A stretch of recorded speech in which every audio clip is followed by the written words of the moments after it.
হযরত ওমর একদিন তিনি হেঁটে কোথাও যাচ্ছিলেন। কিছু দূর যাওয়ার পরেই দেখলেন এক বৃদ্ধাকে। বৃদ্ধা কি যেন বিড়বিড় করছে। হযরত ওমর তার কাছে গেলেন, তার খোঁজ খবর নিলেন, জিজ্ঞাসা করলেন, আচ্ছা বুড়িমা, খলিফা ওমর সম্পর্কে তোমার ধারণা কি? বুড়ি হযরত ওমরকে আগে কখনো দেখেনি, তাই তাকে সে চিনতে পারেনি। বুড়ি হযরত ওমরের কথা শুনে কিছুটা বিরক্ত হলো, বলল, ওমর টোমর দিয়ে আমি কি করব? আমার কি এমন ঠেকা পড়লো যে আমার তার খবর নিতে হবে? নিজের চিন্তায় বাঁচি না। বুড়ির কথাই ছিল রাগ আর অসন্তোষের ছাপ। হযরত ওমর আবার তাকে জিজ্ঞাসা করলেন, বুড়িমা, ওমরের উপর তোমার এত রাগ কেন? বুড়ি চেঁচিয়ে জবাব দেয়, রাগ হবে না কেন? এই যে সে খলিফা হয়েছে, তো আমায় কি একটা পয়সাও দিয়েছে? নাকি কোনোদিন আমার খোঁজ খবর নিয়েছে যে আমি কি হালতে আছি? ও মানুষ না। হযরত ওমর বুড়ির কথা শুনে বড়ই চিন্তিত হলেন। ঠিকই তো, আমি তো তার তেমন খোঁজ খবর নিতে পারিনি। তিনি কিছুটা নরম হয়ে বুড়িকে আবার জিজ্ঞাসা করলেন, আচ্ছা, তুমি কি অবস্থায় আছো ওমর কি করে জানবে? তুমি গিয়ে ওমরকে সব জানিয়ে আসলেই তো পারতে। বুড়ি জবাব দেয়, কেন? আমি জানাতে যাব কেন? ওমরই তো আমিরুল মুমিনিন, সেই তো সবার খোঁজ খবর নেবে, আর এই জন্যই রাষ্ট্রের দায়িত্ব গ্রহণ করেছে। রুক্ষ ভাষায় বৃদ্ধা জবাব দিল। হযরত ওমর শান্তভাবে আবারও বললেন, আচ্ছা, ওমর খলিফা হওয়ার পর তুমি যে কষ্ট পেয়েছ, সেই কষ্টের বিনিময়ে তুমি কত টাকা পেলে ওমরকে মাফ করে দেবে? বৃদ্ধার সাথে এইসব কথা চলছে। এমন সময় হযরত আলী এবং আব্দুল্লাহ ইবনে মাসউদ রাদিয়াল্লাহু তাআলা আনহু তারা এসে হাজির হলেন। তারা হয়তো কোথাও যাচ্ছিলেন। এসে সালাম দিলেন, আসসালামু আলাইকুম ইয়া আমিরুল মুমিনিন। আগন্তুক দুই ব্যক্তির মুখে আমিরুল মুমিনিন শব্দ শুনে বৃদ্ধা তাজ্জব হয়ে গেল। সে ভয়ে কাঁপতে লাগলো আর ভাবতে লাগলো যে ওমরের সামনে তাকে এত গালমন্দ করেছে। দারুণ অনুতপ্ত হলো বুড়ি। হযরত ওমর বৃদ্ধাকে সান্ত্বনা দিলেন আর বৃদ্ধার হাতে 25টি স্বর্ণ মুদ্রা দিয়ে বললেন, বুড়িমা, তুমি এই চামড়ায় লিখে দাও যে কিয়ামতের দিন ওমরের কাছে আমার কোনো দাবি নেই। বৃদ্ধা তখন তাই করল। চামড়ার উপরে তা লিখে দিল বৃদ্ধা, আর হযরত আলী রাদিয়াল্লাহু তাআলা আনহু সাক্ষী হিসেবে তার উপরে দস্তখত করলেন। হযরত ওমর রাদিয়াল্লাহু তাআলা আনহু মুহাম্মদুর রাসূলুল্লাহ সাল্লাল্লাহু আলাইহি ওয়াসাল্লামকে অনুসরণ করে তালি লাগানো জামা পরতেন। যখন তিনি মুসলমানদের প্রাণকেন্দ্র বায়তুল মুকাদ্দাস জয় করার জন্য বের হচ্ছিলেন, সেই সময় তার পরিহিত জামায় 17টি তালি লাগানো ছিল।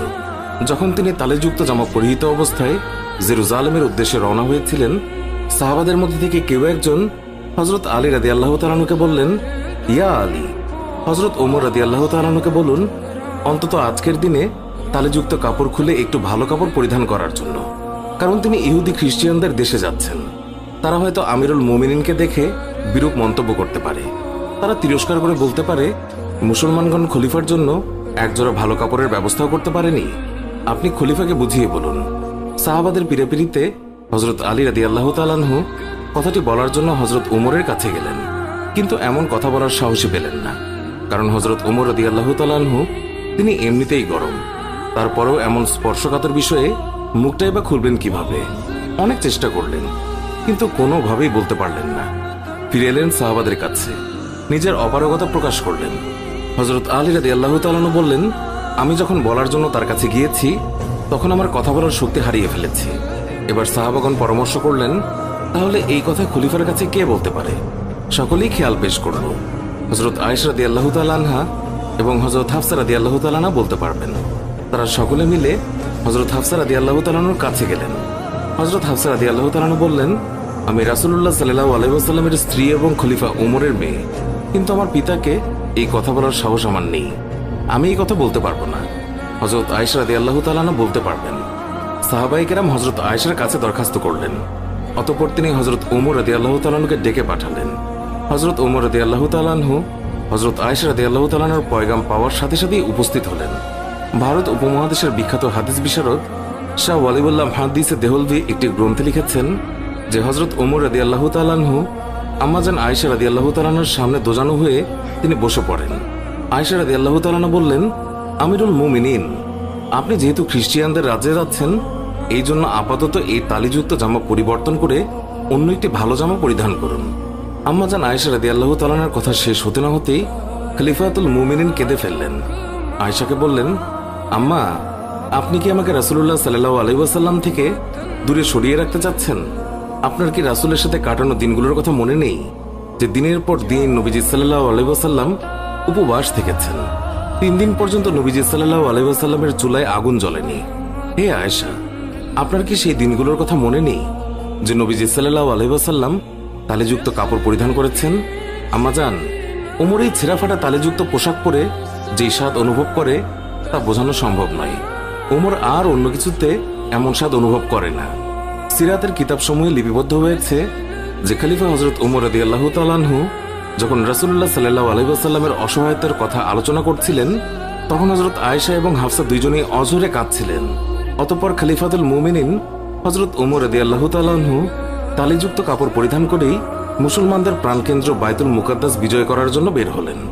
হযরত ওমর রাদিয়াল্লাহু তাআলা আনহু তিনি যখন জেরুজালেম শহরে প্রবেশের দ্বার প্রান্তে 22 লক্ষ বর্গমাইলের বিশাল সাম্রাজ্যের খলিফার হাতে উটের রশি, উটের উপর বসে আছে ভৃত্য, মুসলিম বাহিনীর সেনাপতি আবু উবাইদা ইবনুল জাররা রাদিয়াল্লাহু তাআলা লক্ষ্য করলেন খলিফার গায়ে অতি সাধারণ 17টি তালিযুক্ত জামা। উটের রশি ধরে টানছেন মুসলিম বিশ্বের খলিফা, আর ভৃত্য বসে আছে সেই উটের উপর। এটা দেখে রোমানরা কি মনে করবে? এইসব ভেবে তিনি বললেন, হে আমিরুল মুমিনিন, আমরা এমন এক জায়গায় আছি যেখানকার লোকেরা চাকচিক্য পছন্দ করে, মানুষের বাহ্যিক সৌন্দর্য দেখে মানুষের মর্যাদার বিচার করে। তাই আপনি যদি একটু ভালো পোশাক পরতেন তাহলে তা কতই না উত্তম হতো। হযরত ওমর রাদিয়াল্লাহু তাআলা আনহু আবু উবাইদা ইবনুল জাররার কথায় রেগে গেলেন, তার বুকে আঘাত করলেন আর বললেন, আমি তোমার পক্ষ থেকে এই কথাগুলো আশা করিনি।